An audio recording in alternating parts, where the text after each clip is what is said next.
deep in the Montana wilderness. A century-old mystery is about to be revealed.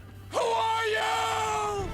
Tom Berenger and Barbara Hershey star in the Western fantasy Last of the Dogmen. Action, guys! A prison bus crash sends 3 escaped convicts on the run. There's only one thing standing in their way.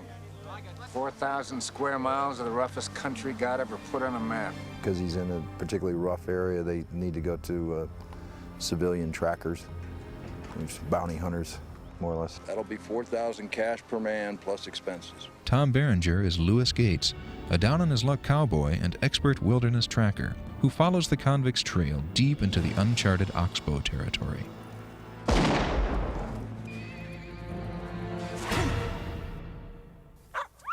And it isn't long before Gates holds the key to an ancient secret.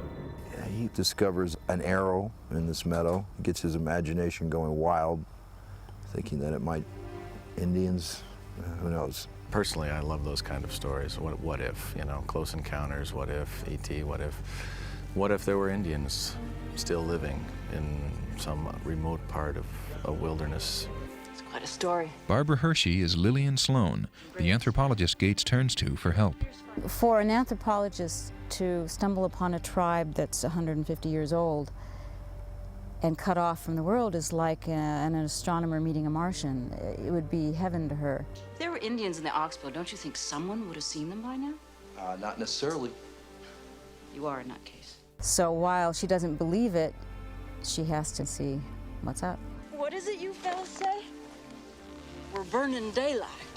She's very educated, and my character's, you know, blue collar and not so educated. They're somewhat at each other. I told you to watch your step! You're not in a classroom!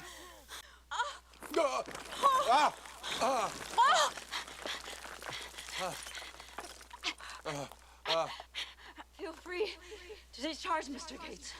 It's a little Bogart and Hepburn and African Queen, that I guess is a good analogy. Lewis!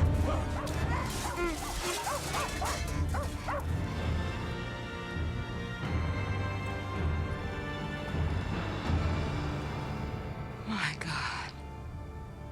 They in fact do discover the Northern Cheyenne Indians living in the old ways, who've hidden out in this particularly rough, hard to get to area. Good line on Mr. Personality here. His name's Yellow Wolf.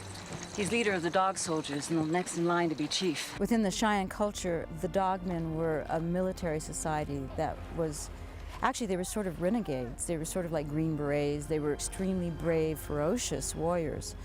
And Cheyenne called them Dogmen or Hotametanea. The possibility of there being a pocket of this earth, you know, in this shrunken world that we live in, there still remains a group of people who haven't been spoiled yet, who remain still untouched. The idea of that, of course, I think is wonderful. Writer and first-time director Tab Murphy based his fictional fantasy around the non-fictional events of 1864. I was a descendant of the Sand Creek Massacre. My great-grandparents, they were one of the few that got away. They were caught by surprise. They come running out of their teepees, screaming and crying, kids, women, and soldiers took advantage. They just shot them all. It was a great storm. The Indians were lost and starving. A wolf appeared and led them to this valley. The wolf spoke, telling them to remain here, hidden from the white man.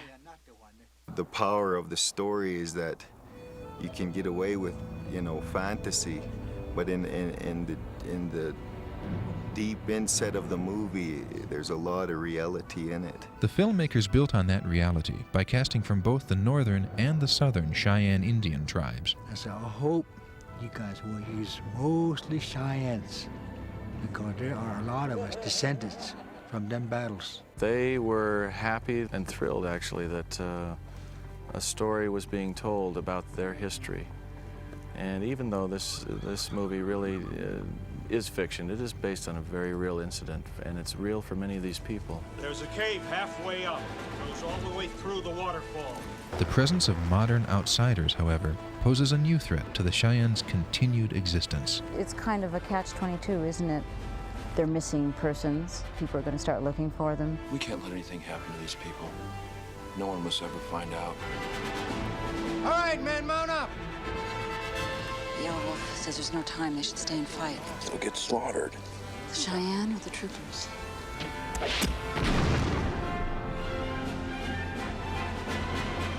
No! Everybody makes a sacrifice to ensure the survival of these people. This is what makes characters interesting to me. When they're faced with moral choices, if we had a chance, a second chance, to treat the Indians differently, would we?